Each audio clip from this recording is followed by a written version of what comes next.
आम्ही खऱ्या अर्थानं तुम्ही आज एक्सपोज पण केली, तुम्ही बोललात देखील की हा विजय विद्यार्थ्यांचा आहे, हा विजय त्या सगळ्या लोकांचा आहे, हा विजय तुमचा फक्त आणि फक्त विद्यार्थ्यांचा. काय सांगायला बद्दल? नाही, जेव्हापासून हे चालू झालं तेव्हापासून आम्ही बोलतोय की कुठच्याही राजकीय पक्षाचा हे आंदोलन नव्हतं, तर फक्त त्या विद्यार्थ्यांचं होतं ज्यांनी अख्खा देश पेटून उठवला आहे. आणि मला वाटतं आज ह्या तरुणींसमोर मला वाटतं आज सरकार झुकलं, ह्या देशासमोर आज सरकार झुकलं. त्याच्यामुळे अतिशय उत्तम तिन्ही मागण्या मान्य झाल्या आहेत. मुलांच्या केसेस परत घेतले जाणार आहेत, ते ज्यांच्या घरी सुसाईड ज्यांच्या घरी मुलं मुली गेली त्यांच्या घरी कॉम्पन्सेशन जाणार आहे, पण त्याच्यानी शेवटी पैसे तुमच्या गेलेल्या मुलाला काही परत नाही आणू शकत, पण तेवढा तो आधार मिळेल.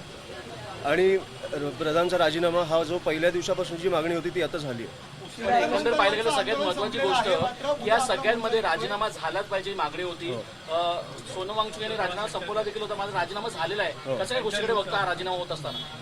नाही, मला वाटतं खूप मोठं यश आहे या तरुणींचं. म्हणून मी बोलतो की हे त्यांचं आंदोलन होतं, लोकांचं आंदोलन होतं. आणि तरुणींबरोबर त्यांचे जे पालक आले, ज्या प्रकारे सगळे म्हणजे डॉक्टर्स असतील, इंजिनियर्स असतील, ज्या प्रकारे लोक उतरली ग्राउंडला, त्याच्याने आम्ही पण प्रेरित झालो. मला वाटतं आम्ही त्यांच्या त्या दिवशी मी बोललो तसं फॉलोअर्स झालो आहे की हे जे राजकीय पक्षांना जमलं नाही ते तरुणांनी करून दाखवलं.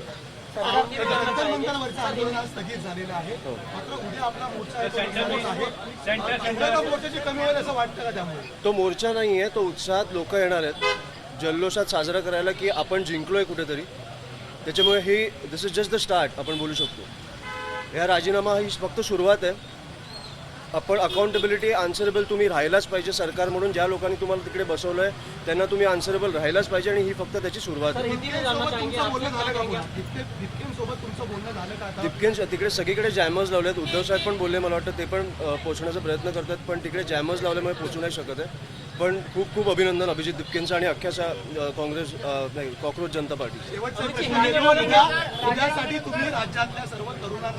माझं अजून फक्त एक विनंती आहे की जी आता मला वाटतं अभिजित दिपकेंनी पण तिकडे केली आहे, की जोपर्यंत दिल्लीमध्ये मारलेल्या त्या विद्यार्थ्यांनी जे पोलिसांनी त्यांना मारलं त्यांच्यावर कारवाई होत नाही तोपर्यंत मला वाटतं तिकडे पण आंदोलन तिकडे चालू ठेवणार आहेत आणि त्याला आमचा पाठिंबा असणार आहे.